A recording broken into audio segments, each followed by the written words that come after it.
Netflix, you don't need cable. Hop on YouTube, welcome to the hood table, where we chop up locally and globally, events vocally. You don't really wanna miss out on these conversations. Just joke a little, laugh a little, get that wine in your system, fill your glass a little, expose current events, talk trash a little. You never know, these opinions might clash a little. Get addicted to the content, gotta binge watch. You don't like it, then you want to invite and bet your friends watching in the house and your job parking lot before you're talking. They don't wanna miss a second of this HD content. Everybody think they got something to say, so it's an open invitation, bring it to the table. But if you come whack, just know we ain't buying in. We gon' probably turn you back and tell you sorry, try again. Yeah, welcome to the hood table. You don't need Netflix, you don't need cable. Yeah, welcome to the hood table. You don't need Netflix, you don't need cable. Hey, what's up? You don't need Netflix, you don't need cable. I was just talking to somebody on another YouTuber on their video, on their live video. And we was talking about people who don't even have TVs anymore, people who don't have cable, but not only not cable, they don't even have TVs anymore. So a lot of people has taken to the internet and to YouTube for a lot of their entertainment and cut those cable wires, a lot more than before. But anywho, thanks for everybody tuning in today to our review. We're going to review Good Girls Season 3. Y'all hear how I said that? Good Girls. Season 3, Episode 8, and it was titled Nana. A sip of water, y'all. But yes, it was titled Nana, and it was a really good episode. I mean, it was stuff coming out of left field on this episode, including Boomer. Y'all saw Boomer is back? I didn't expect that. He's supposed to have been left, and then he was locked up, and then the child, he done left jail. I don't know if it was prison or if it was just jail. I can't remember where he was exactly, but I know he was locked up. He done left there and set the place on fire, and oh my God, let's get right into it. Now, remember last episode 7. At the end of last episode, Beth, she had walked in her home to find out everything she had been totally wiped out. No furniture, no tables, no rugs, no beds, no nothing. She had been totally wiped out, robbed. The only thing that was left behind was a handwritten note from Rio on the floor saying, "Don't ever steal from me again." And Beth, remember, she had promised the ladies, Rio would never find out. He wouldn't find out that they were skimming from the top.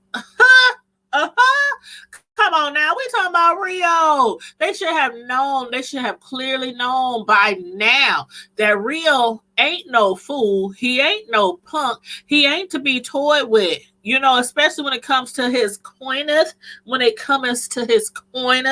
So, they mess with that man's coins, and yes, of course, he was going to find out. Now, Leslie, aka Boomer, I couldn't believe he was back in the picture. I'm like, what the hell? Boomer is back. But Leslie, or Boomer, we see him up there in the restaurant, and he's talking to that heavyset guy. For the life of me, I can't remember who that guy is, or if he's new in the episodes or the storyline. I can't remember. All I know is Boomer was up there. He had every entree that the restaurant, that the diner could offer, and the other dude was sitting up there just staring at him. Boomer had me cracking up. He was like, you don't want none of this? He was like, no, I'm on a keto now. The big dude up there on the keto, Boomer up here eating up everything in the stove. But you know how it is when you get out of jail, when you get out of prison after a long stint. Everything tastes good to you after eating that jail food, that incarceration food. So yeah, Boomer was up there eating up everything, then talking about the big dude, talking about, that's why your fingers look so normal now. I was like, the shade, that Boomer, he is a trip. He is a hoot. But as far as Boomer goes, his mother, when Boomer came back into the picture, it was like, remember his grandma, the one that he treated so horribly wrong, the one that Annie had kind of like took care of, I wouldn't say took up under her wing, but she just, looked after her after Boomer, after they made Boomer leave town. Annie was taking care of his grandma, and we kind of find out that his grandma, well, she didn't met her demise, and it's really really sad because that was a little cute little old lady. But what had happened was, and after they realized that Rio was onto them and that her entire house was totally wiped out, he found out they was skimming from the top of his money. Beth was like, how can we fix this? How can we fix this? Do you see her getting all dressed up, putting on that little black dress with the white polka dot? She was looking all sexy, all cute and everything, had her hair all done, and her husband up there like, where's you going? And she was like, trying to get our life back together. He was like, well, do you have to get our life back together by looking like that? So you already know what Dean was thinking. He already know that Rio has feelings for her, and that, they kind of have feelings for each other. I don't think he really knows that they had sex with each other a couple of times. I don't think he knows that yet. But, she put on her makeup, perfume, sexy black heels, sexy black dress. And she told the ladies, this is the plan. We're going to get a cut of the money again because, he had been having them work for free, basically. They're going to get a cut of the money again. They don't need to skim from the top again. No need to steal from him again. They are going to earn it. They're going to earn it the right way. Now, again, Dean was like, how's you going to pull this off? Why are you looking all sexy and fine going out the house? So, he already have his feelings about Rio. He can't stand Rio. Rio shot him up, had him put in the hospital. So, him and Rio, and then the fact that he knows Rio has feelings for Beth, which we can only see sometimes. And you have to really pay attention when they aren't romping around, having sex. It's like they have a love and hate relationship. But you can see it in Rio's eyes, and the way he was looking at Beth when she hooked up with him actually they didn't hook up, they didn't meet up. I think she just kind of knew he was going to be there because that's his hangout spot. But she went to pay him a visit at his hangout spot at the bar, and asked him for basically another chance. He told her, I don't know if that's possible, if you can get another chance. And she, basically told him, there's something I could do to make up for it. He knew exactly what she was talking about. He was like, you got to earn that too. You got to earn that too. No, he want that gal. He know he want that girl, but I think he trying to keep the relationship totally separate from the business. But I do believe, I have a feeling that they're going to jump in the sack again. That's what I believe. Now, I might be reaching, but I do believe that is going to happen again, and it's going to happen pretty soon. But anyway, so what they're going to do to pay off Rio, or, basically to get back in his good graces, he said, there's something else that I need y'all to do. Do you still have that van? And I'm up here like, what the hell? What did the van got to do with anything? Don't tell me he is about to have them towed around some dead bodies for him or something like that. Child, they had no idea. He had them meet in the middle of nowhere. And so instead of Beth giving him some more of her cookies, he had them sitting in the middle of nowhere, surrounded by all these wheat fields on this farmland, looking like they were on the outskirts of my city. Because, outside of Nebraska is full of cornfields, wheat fields, cows, pigs, chickens. Once you go outside the metropolitan area, it ain't nothing but farmland. Ain't nothing but rolling hills. But anyway, they looked like they was the middle of nowhere in Nebraska. And while they were sitting there trying to figure out why the hell did Rio need us to meet up here? Why did he need a minivan?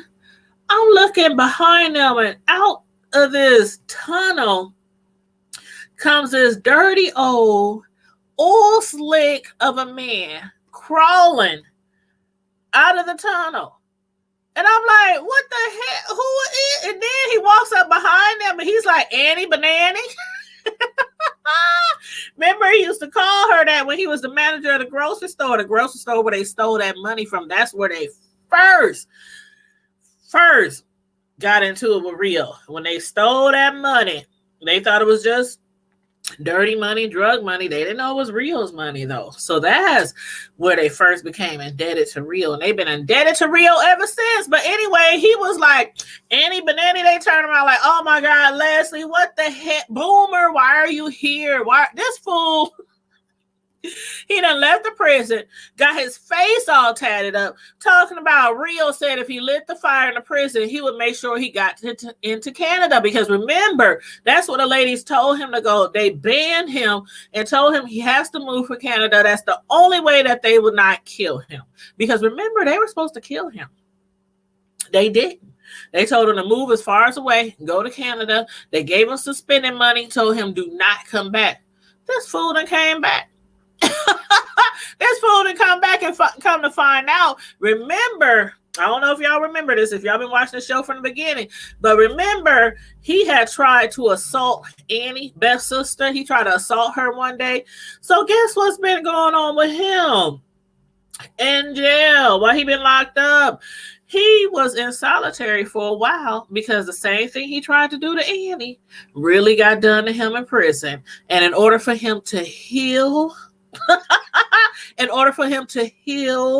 properly, he and be able to use the bathroom properly, he requested to be in solitary.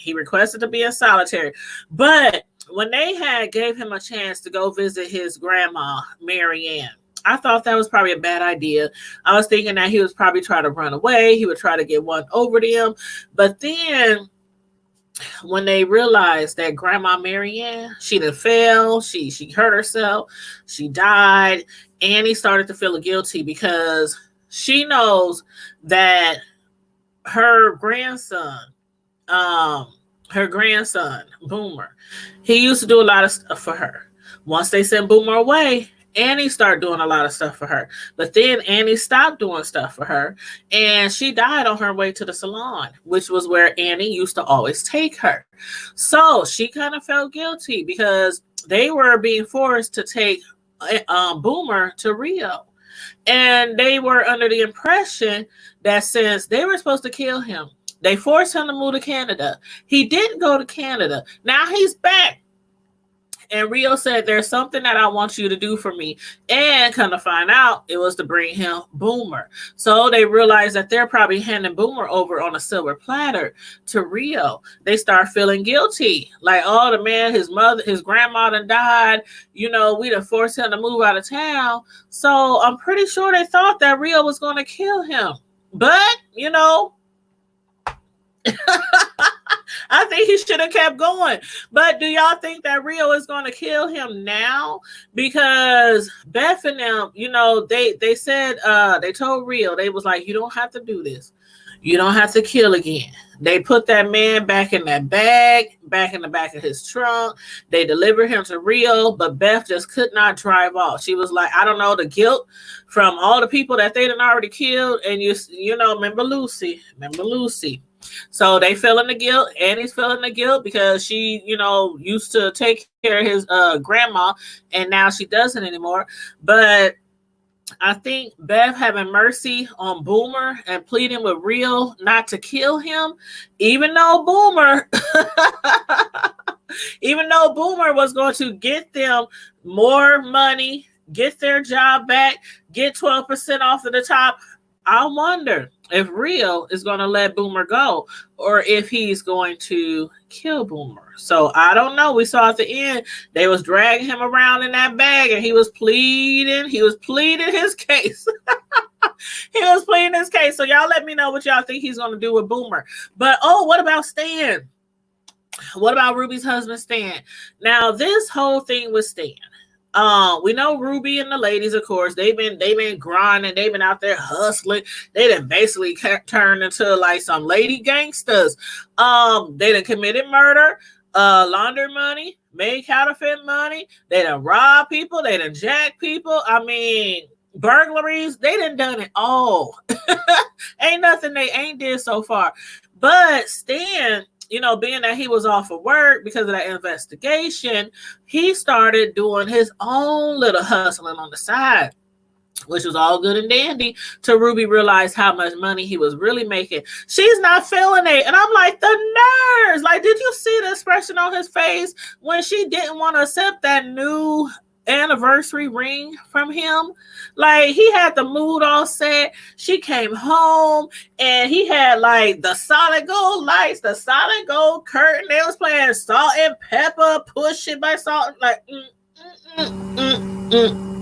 Da, da, da, da, da. He had them gold microphones, so she's up there, they rapping and they singing and everything and dancing, and then he gets on his knees and hands her this new ring, anniversary gift.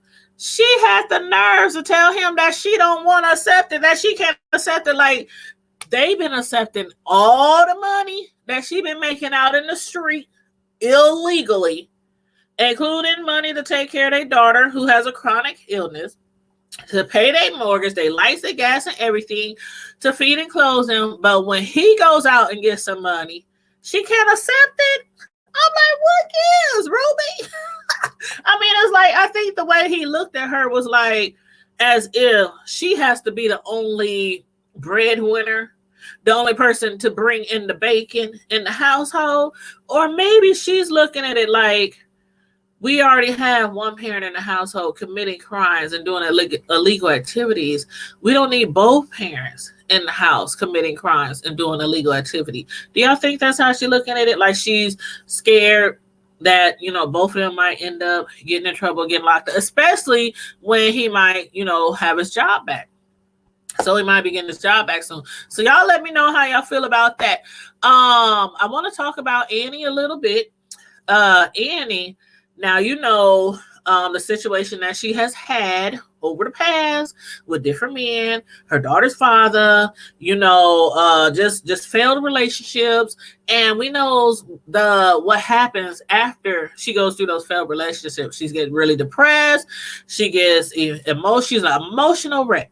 I mean, eating ice cream all night, crying all day, not cleaning the house, not cooking, not taking care of her daughter. And we done seen how her daughter steps in. She steps up to the plate. She takes care of her mother. She counsels her. She gives her advice. I mean, sometimes you can't tell who's the parent and who's the child sometimes.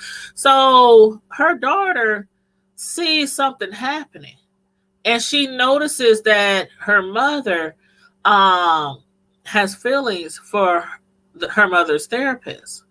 Remember, she had kissed him a couple of episodes, and he told her, nope, we can't do this. And so then she begged him to let her start having sessions again. He started seeing her again, but then he also started tutoring her because she's trying to get her diploma. She's starting to have those feelings again for him, and he sees that they're coming on, and her daughter sees it too, that her mother is acting like she's all in love and walking on clouds and all this kind of stuff. So the daughter goes to visit the therapist and basically warns him, like, my mother has been through this, that, and the third, and I don't want her to go again through this, that, and the third, and I'll be the one to pick her up, you know, when she's down. So Annie's daughter, who is, I think, transitioning, not all the way, but you see, you know, a long time ago, she started dressing like a boy, telling her mom she wants to be a boy. She feels like she's a boy. So, I don't know whether to call her daughter or son half the time, but I'll just keep calling her a daughter for now. But anyway, she basically warned him, like, if you hurt my mother, if you have her any final feeling some type of way, if you break her heart, it's on and popping. It's on and popping. So when Annie went to visit her, I want to say tutor, but her therapist, I was like, oh Lord, I just had a feeling that he was going to drop her. I just had a feeling. I don't know why though the therapist won't just admit to her that he's into her too. Now, we saw another lady in the picture. I mean, but I still honestly believe that he has been into her, you know, before he even previously ended the therapy sessions. Y'all let me know how y'all feel about that.